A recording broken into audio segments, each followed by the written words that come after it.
Hello दोस्तों, स्वागत है आपका हमारे YouTube चैनल में।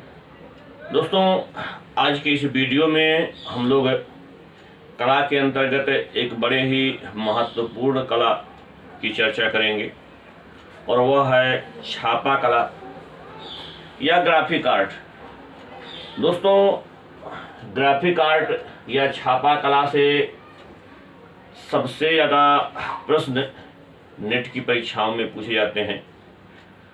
हालांकि टीजीटी पीजीटी में कम प्रश्न पूछे जाते हैं, लेकिन हमें कंपटीशन में उन सारे चैप्टरों का अध्ययन करना है, चाहे कहीं से बहुत ज़्यादा प्रश्न पूछे जाते हैं या कहीं पर प्रश्नों की संख्या कम है, क्योंकि कंपटीशन में हमें मैक्सिमम क्वेश्चन हल करने होते हैं। इसलिए हमें सब पढ़ना है। और आइए आज के वीडियो में हम लोग ग्राफिक कला या छापा कला का अध्ययन करते हैं। दोस्तों, छापा कला को लेकर के हम लोग क्रमबद्ध तरीके से एक एक बिंदुओं का बड़ी गहराई से अध्ययन करेंगे और प्रयास करेंगे कि छापा कला को लेकर के जो भी प्रश्न विभिन्न प्रतियोगी परीक्षाओं में पूछे जाते हैं, हम उसको आसानी से हल कर सकें। तो हम लोग आइए आज की इस वीडियो में छापा कला का इतिहास देखते हैं। जी हाँ दोस्तों, छापा कला की शुरुआत कहाँ से होती है, हम लोग उसे देखते हैं।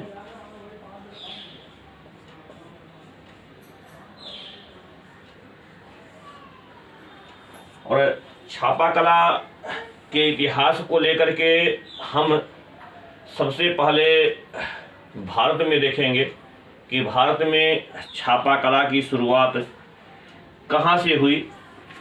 दोस्तों, जहाँ तक है छापा कला की बात है, छापा कला उतनी ही प्राचीन है जितनी कि हमारी चित्रकला। अर्थात हम इसे दूसरे शब्दों में कह सकते हैं कि छापा कला की प्राचीनता वहाँ से है जहाँ से चित्रकला की शुरुआत हुई। और चित्रकला की शुरुआत दोस्तों उसी समय से हो गई जब मानव नहीं था, आदि मानव था, बर्बर, जंगली, असभ्य था, खानाबदोश था। उसी समय ही मानव ने, या कह सकते हैं कि आदि मानव ने प्रकृति प्रदत्त गुफाओं में चित्र चित्रित करना प्रारंभ कर दिया।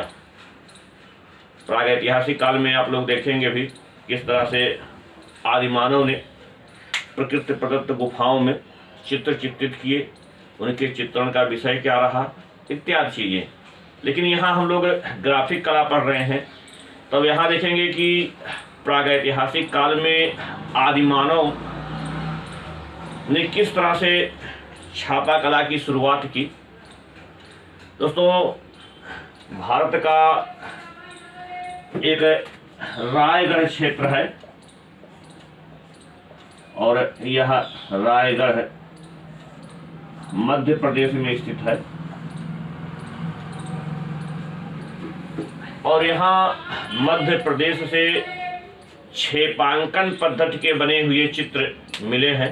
छेपांकन पद्धति के चित्र होते हैं जिसमें हाथ में रंग लगा करके और उससे प्रकृति प्रदत्त गुफाओं में हाथ के छापे ले लिए जाते हैं।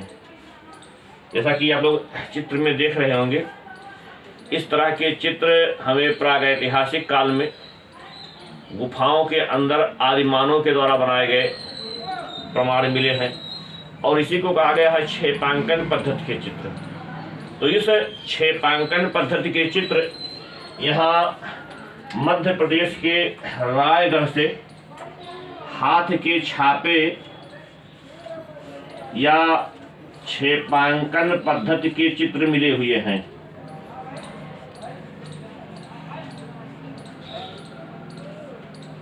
क्षेपांकन पद्धति के चित्र मध्य प्रदेश के रायगढ़ क्षेत्र से मिले हुए हैं। और इसके अलावा और क्षेपांकन पद्धति के चित्रों की बात की जाए तो दोस्तों यूरोप में भी क्षेपांकन पद्धति के चित्र मिले हैं या हाथ के छापे के चित्र मिले हैं। और यूरोप में जो प्रागैतिहासिक कालीन स्थल है उसे फ्रैंको कैंटरबिया क्षेत्र कहा गया है। और इस फ्रैंको कैंटरबिया क्षेत्र अर्थात प्रागैतिहासिक कालीन स्थलों में यूरोप के दो देश आते हैं, एक है स्पेन और दूसरा है फ्रांस। अर्थात स्पेन और फ्रांस से ही प्रागैतिहासिक कालीन स्थल मिले हुए हैं और यहाँ पर बहुत से स्थल मिले हुए हैं। लेकिन इन स्थानों पर दो ऐसे स्थल मिले हैं, एक स्पेन में मिले हैं और एक फ्रांस में मिले हैं, जहाँ पर क्षेपांकन पद्धति के चित्र प्राप्त होते हैं या हाथ के छापे के चित्र मिले हैं। और इन क्षेपांकन पद्धति के चित्रों में अगर हम लोग स्पेन की बात करें तो यहाँ स्पेन में एक गुफा मिली है जिसका नाम है कवा देल कास्टिलो की गुफा। जैसा कि आप लोग स्क्रीन पर इस समय देख रहे होंगे कि कवा देल कास्टिलो की गुफा ये स्पेन में स्थित है। और इस गुफा को 1903 ईस्वी में खोजा गया था। और यहाँ पर बहुत से चित्र मिले हुए हैं, लेकिन यहाँ हम लोग अगर प्रमुख चित्र की बात की जाए तो यहाँ हाथ के छापे के कुल 44 अर्थात 44 चित्र प्राप्त हुए हैं। और इसमें 9 चित्र दाहिने हाथ के हैं तथा बाकी 35 चित्र वो बाएं हाथ के मिले हैं। और इसके अलावा फ्रांस में एक गुफा मिला है गरगास की गुफा। और गरगास की गुफा 1881 ईस्वी में खोजा गया था। और इस गरगास की गुफा से हाथ के छापे के 150 चित्र मिले हैं। और ये महत्वपूर्ण है कि हाथ के छापे के या क्षेपांकन पद्धति से बने हुए सबसे अधिक चित्र कहाँ से प्राप्त हुए हैं तो यह गरगास की गुफा है। और गरगास की गुफा से लगभग 150 हाथ के छापे के चित्र मिले हुए हैं। दोस्तों हम लोग प्रागैतिहासिक काल से ही छापा चित्रकला की शुरुआत हो चुकी थी, जिसे आदिमानव ने हाथ पर रंग लगा करके गुफाओं की दीवारों पर क्षेपांकन पद्धति से चित्र छाप दिए। और इस तरह का साक्ष्य हम लोग रायगढ़ क्षेत्र देखे हैं भारत में, मध्य प्रदेश के। और इसके अलावा यूरोप में फ्रांस और स्पेन में, फ्रांस में कवा देल कास्टिलो की गुफा, स्पेन में कवा देल कास्टिलो की गुफा और फ्रांस में गरगास की गुफा देखे। और प्रागैतिहासिक काल के पश्चात हम लोग देखते हैं विधिवत छपाई की शुरुआत कब हुई। यहाँ विधिवत का तात्पर्य है कि लकड़ी के ठप्पे पर उल्टी आकृतियाँ बना करके यहाँ से विधिवत छपाई कला की शुरुआत मानी जाती है। तो अगर हम लोग छापा कला का विकास देखें तो छापा कला के विकास की शुरुआत आपके चीन से हुई। दोस्तों हम लोग छापा कला की प्राचीनता देख लिए, छापा कला का थोड़ा सा इतिहास देखे हैं प्रागैतिहासिक काल में।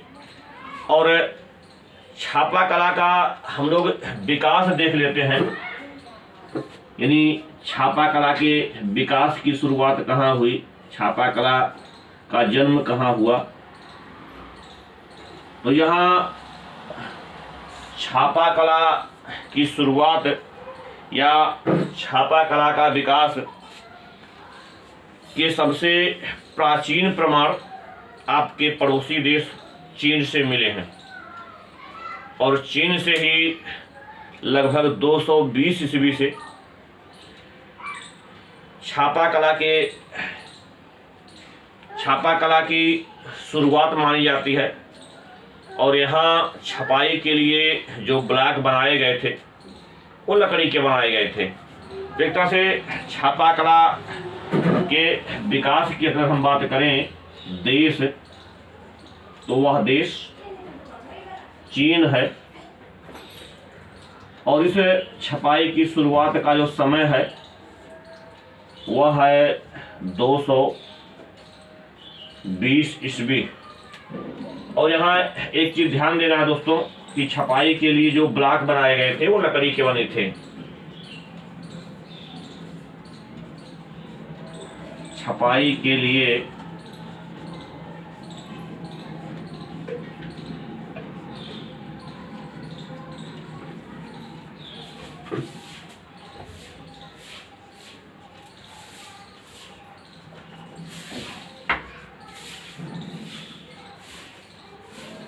ये चीज ध्यान में रखिएगा, छपाई कला की शुरुआत 220 ईस्वी में होती है।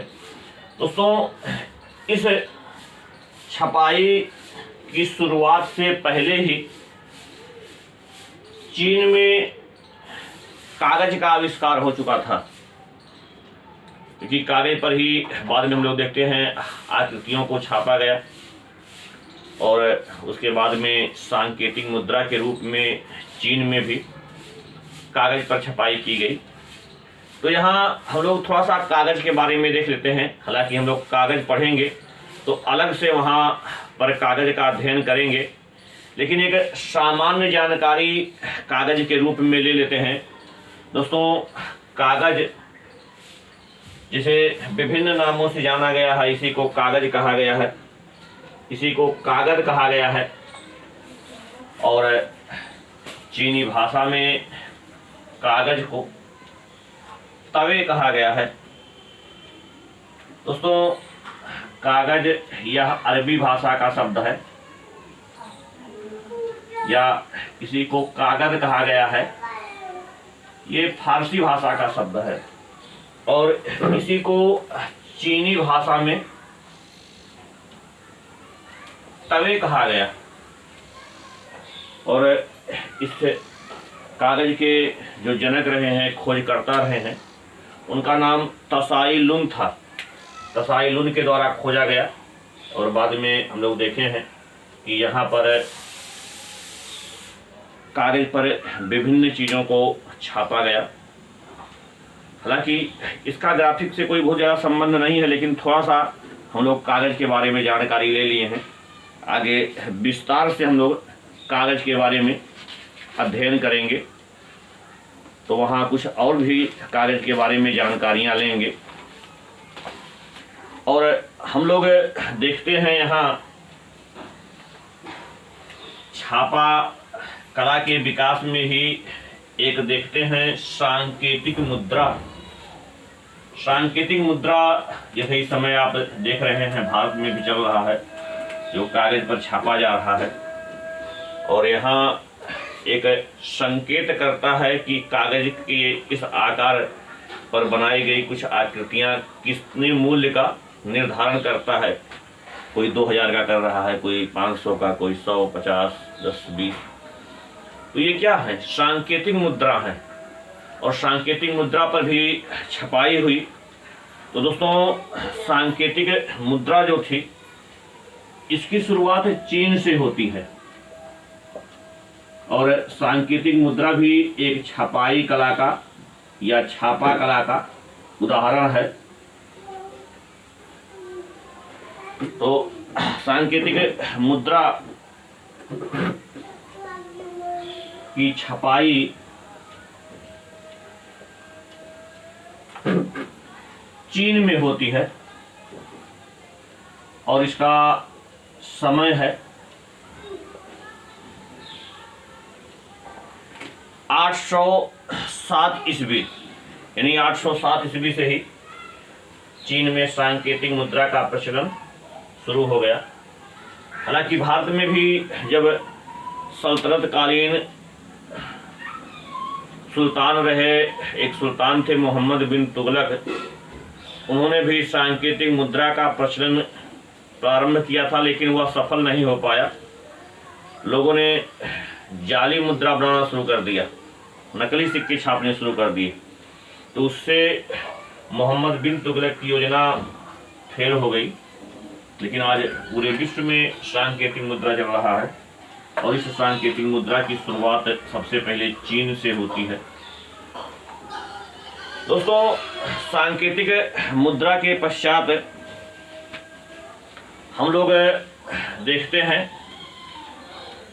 एक चीज, यहाँ देखेंगे जो सांकेतिक मुद्रा वगैरह की छपाई हुई थी, इस छपाई के लिए जो ब्लॉक बनाए गए थे वो उभरे हुए थे।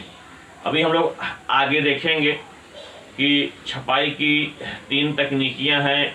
एक तकनीक होती है जिसमें प्लेट की गहराई से खुदाई करके चित्र बनाए जाते हैं, जिसे इंटेग्लियो मेथड कहा जाता है। और एक प्लेट होता है जिसमें आकृतियों को उभारदार बनाया जाता है प्लेट पर, और इसको उभार सतह उत्कीर्णन या इसी को रिलीफ मेथड कहा जाता है। अभी हम लोग देखेंगे, लेकिन यहाँ एक सामान्य रूप से देख लेते हैं कि जो मुद्रा की छपाई हुई वह छपाई उभरी हुई सतह से की गई, और इस सांकेतिक मुद्रा के पश्चात एक बड़ा ही महत्वपूर्ण ग्रंथ है जिसकी छपाई सबसे पहले चीन में होती है, बहुत इम्पोर्टेंट है, या कह सकते हैं कि सबसे पहले छापी गई पांडुलिपि कहिए, ग्रंथ कहिए या पुस्तक कहिए, और उस पुस्तक का नाम है हीरक सूत्र, या इसी को डायमंड सूत्र भी कहा जाता है। दोस्तों, इस हीरक सूत्र या डायमंड सूत्र की छपाई सबसे पहले चीन में 868 ईस्वी में की गई। 11 मई 868 ईस्वी में सबसे पहले चीन में एक पुस्तक छापी गई जिसका नाम था हीरक सूत्र। और दोस्तों, इस हीरक सूत्र का आकार 16 फीट लंबा था और 12 इंच चौड़ा था।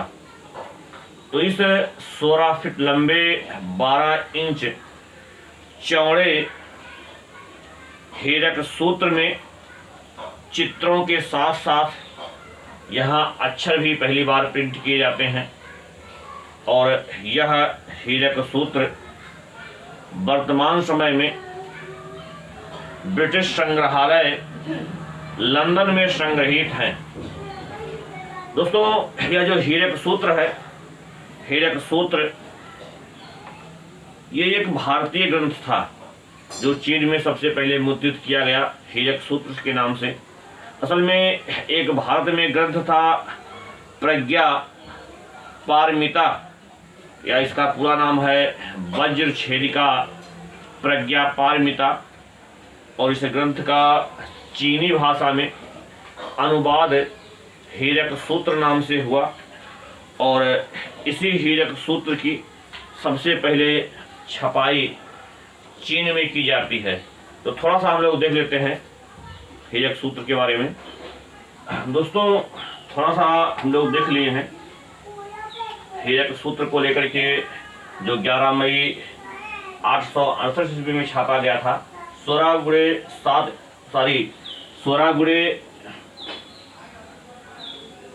12 इंच का आकार था। असल में ये जो हीरक सूत्र छापा गया था ये 7 कागजों को जोड़ करके 16 फीट लंबा बनाया गया था, और इसकी चौड़ाई केवल 12 इंच थी।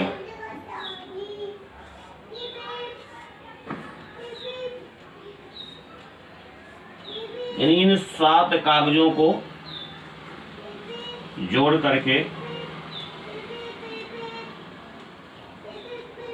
16 फीट लंबा बना करके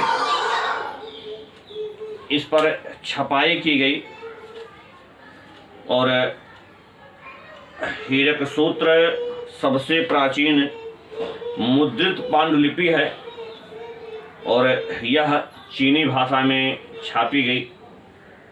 और हीरक सूत्र भारतीय ग्रंथ वज्रछेदिका प्रज्ञा पारमिता शास्त्र का चीनी भाषा में अनुवाद है और इस ग्रंथ में अक्षर के साथ साथ चित्र भी छापे गए। स्क्रीन पर आप लोग वज्रछेदिका को देख भी रहे होंगे, मुद्रित पुस्तक को। दोस्तों थोड़ा सा हम लोग वज्रछेदिका प्रज्ञा पारमिता शास्त्र के बारे में देख लेते हैं। दोस्तों वज्रछेदिका प्रज्ञा पारमिता शास्त्र एक बौद्ध ग्रंथ था और इस बौद्ध ग्रंथ को संस्कृत भाषा में लिखा गया था और इसके लेखक जो थे वो बोध कुमार जीव थे और बोध कुमार जीव के द्वारा 402 ईस्वी में इसे लिखा गया। हालांकि वज्रछेदिका को लेकर के अभी तक ग्राफिक में प्रश्न तो नहीं पूछे गए हैं, लेकिन वज्रछेदिका प्रज्ञा पारमिता शास्त्र के बारे में एक थोड़ी सी सामान्य जानकारी हम लोग नोट कर लेते हैं।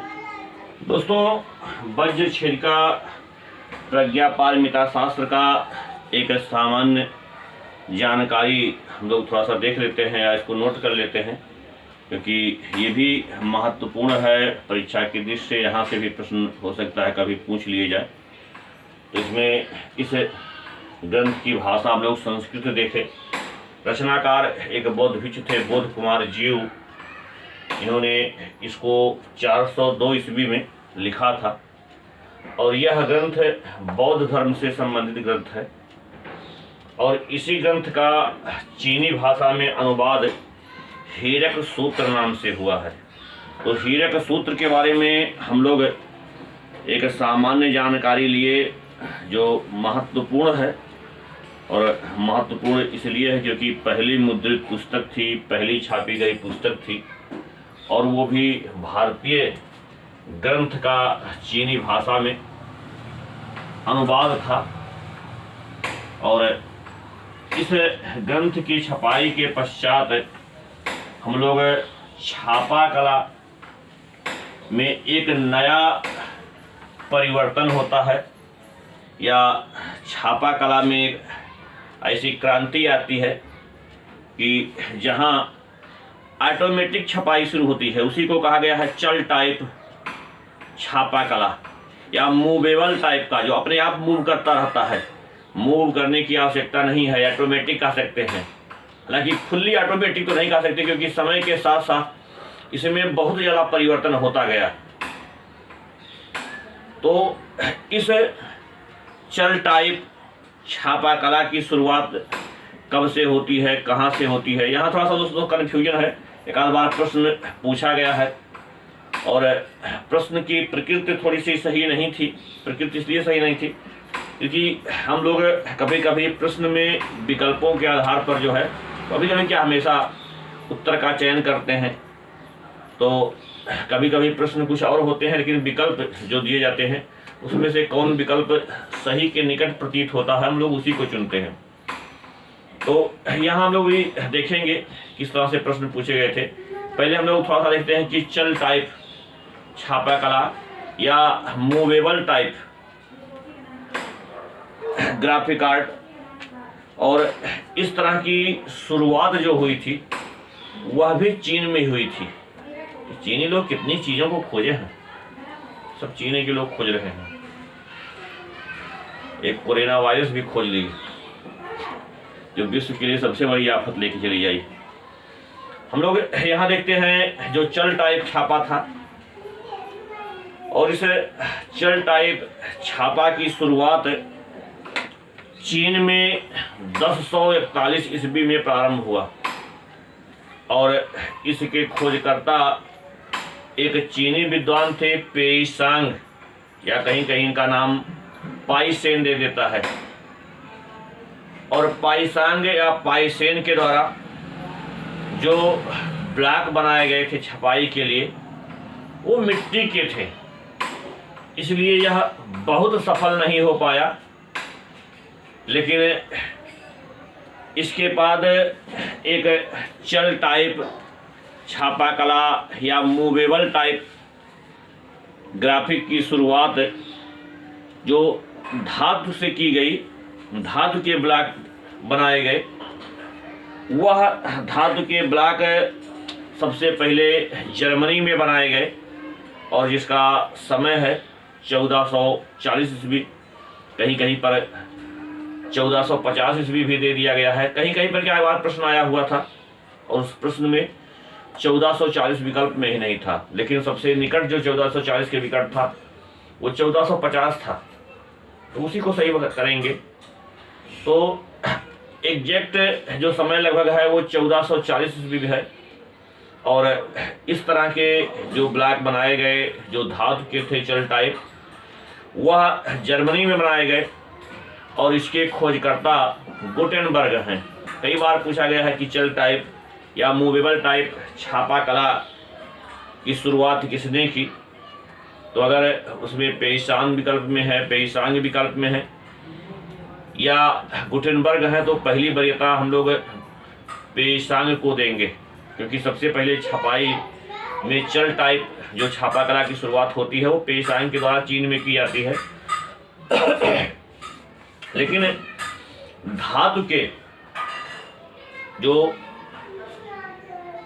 मूवेबल टाइप छपाई की शुरुआत होती है जिसमें प्लेट धातु के बनाए जाते हैं, इसकी शुरुआत आपके जर्मनी में होती है। गुटेनबर्ग के द्वारा इसका आविष्कार किया गया। तो दोस्तों, ये जो छपाई हुई, इस छपाई में जो धातु के मूवेबल टाइप ठप्पे बनाए गए थे वो ज़्यादा सफल रहा। और नीदरलैंड या आज उसका नाम हॉलैंड हो गया है, यहाँ के एक विद्वान थे रेम्ब्रांड, और इन्होंने 17वीं सदी में छापा कला को चित्रकला के बराबरी का दर्जा दिलवाने में महत्वपूर्ण भूमिका निभाए। तो हम लोग यहाँ छापा कला के बारे में देखे, छापा कला के शुरुआत कहाँ से हुई, छापा कला का किस तरह से विकास हुआ। तो थोड़ा सा हम लोग देख लेते हैं छापा कला में, एक नोट कर लेते हैं जो महत्वपूर्ण चीज़ है, और वो है चल टाइप छापा कला। तो दोस्तों, हम लोग चल टाइप या मूवेबल टाइप जो लकड़ी के मिट्टी के ब्लॉक बनाए गए उसकी शुरुआत चीन में होती है। हम लोग देखे थे 1040 ईस्वी में पेइसांग ने इसकी खोज की थी। लेकिन चल टाइप या मूवेबल टाइप जो धातु के प्लेट बनाए गए, इसकी शुरुआत जर्मनी में होती है 1440 ईस्वी में, और इसके खोजकर्ता गुटेनबर्ग थे। कई बार प्रश्न पूछा गया है, और हम लोग देखे थे कि पीछे की 17वीं सदी में हॉलैंड या नीदरलैंड के एक विद्वान थे रेम्ब्रांड, जिन्होंने पहली बार जो है छापा कला को चित्रकला के बराबरी का दर्जा दिलवाने में महत्वपूर्ण भूमिका निभाई। दोस्तों, इसके बाद में हम लोग देखते हैं इस छपाई कला का विकास भारत में कब से प्रारंभ माना जाता है और कैसे कैसे इसका क्रमिक विकास हुआ।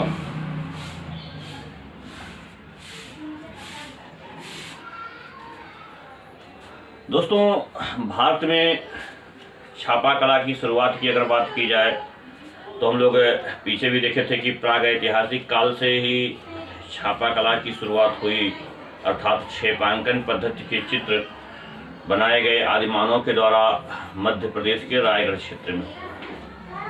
लेकिन हम लोग आधुनिक समय में बात करें कि भारत में जो पहली छपाई मशीन बनाई गई, असल में दोस्तों एक छपाई मशीन थी।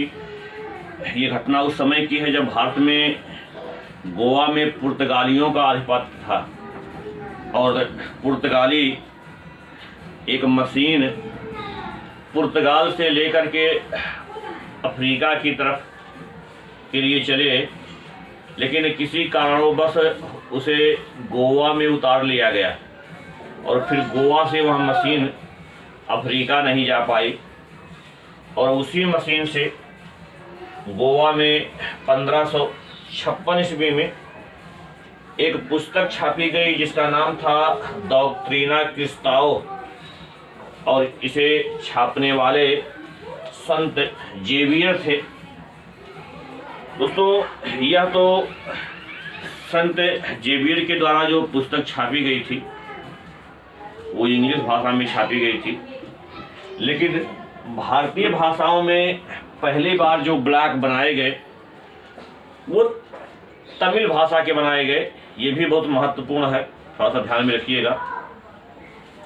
तो इस तरह से हम लोग छापा कला के बारे में एक सामान्य जानकारी लिए। और दोस्तों अभी तक हमने जो पढ़ा छापा कला को लेकर के, इसमें हम लोग वो जो दो गुफाएं हैं गरगास और कवादेल कास्टिलो, ये महत्वपूर्ण है, इसको देखना है। यहाँ से भी जो है प्रश्न पूछे जा सकते हैं। और इसके अलावा छापा कला की शुरुआत कहाँ हुई, किस देश में हुई, चीन में हुई और चीन से ही कागज़ को खोजा गया था 105 ईस्वी में तसाई लुन के द्वारा। और महत्वपूर्ण में है कि पहली सांकेतिक मुद्रा की शुरुआत कहाँ हुई, चीन से होती है। 807 ईस्वी में पहली बार सांकेतिक मुद्रा छापी गई। लेकिन सबसे महत्वपूर्ण है पहला ग्रंथ कौन सा है जिसकी सबसे पहले छपाई की जाती है, तो वो हम लोग देखे थे हीरक सूत्र है या डायमंड सूत्र है। और इस डायमंड सूत्र को 11 मई 868 ईस्वी में छापा गया और यह 16 फीट × 12 इंच के आकार में 7 कागज़ के टुकड़ों को चिपका करके बनाया गया था। और इस डायमंड सूत्र पर चित्र के साथ साथ अक्षर भी छापे गए और यह डायमंड सूत्र भारतीय ग्रंथ वज्र छेदिका प्रज्ञा पारमिता शास्त्र का चीनी भाषा में अनुवाद है। और हम लोग वज्र छेदिका के बारे में भी जानकारी लिए थे। वज्र छेदिका प्रज्ञा पारमिता शास्त्र एक भारतीय ग्रंथ है और जो संस्कृत भाषा में बोध कुमार जीव के द्वारा लिखी गई थी 402 ईस्वी में। और इसी ग्रंथ का चीनी भाषा में अनुवाद हीरक सूत्र नाम से हुआ था। और इसके पश्चात हम लोग चल टाइप मूवेबल देखे थे। चल टाइप या मूवेबल टाइप छपाई की शुरुआत चीन में होती है, लेकिन वहाँ ब्लॉक जो बने हुए थे वो लकड़ी के थे, वो सारी मिट्टी के थे, इसलिए यह सफल नहीं हुआ और इसे बनाने वाले थे पेईसांग। लेकिन चल टाइप या मूवेबल टाइप छापा जो सफल हुआ वो 1440 ईस्वी में जर्मनी के एक विद्वान थे गुटेनबर्ग, उनके द्वारा खोजा गया, वह ज़्यादा सफल रहा। तो ये कुछ चीज़ें हैं जो महत्वपूर्ण है, जहाँ से प्रश्न पूछे गए हैं या आगे भी पूछे जा सकते हैं, तो इसको थोड़ा सा कंठस्थ कर लीजिएगा। और हम लोग अगले वीडियो में छापा कला के बारे में और जानकारी लेंगे। लेकिन आज के इस वीडियो में बस इतना ही। हमसे जुड़ने के लिए आपका बहुत बहुत धन्यवाद।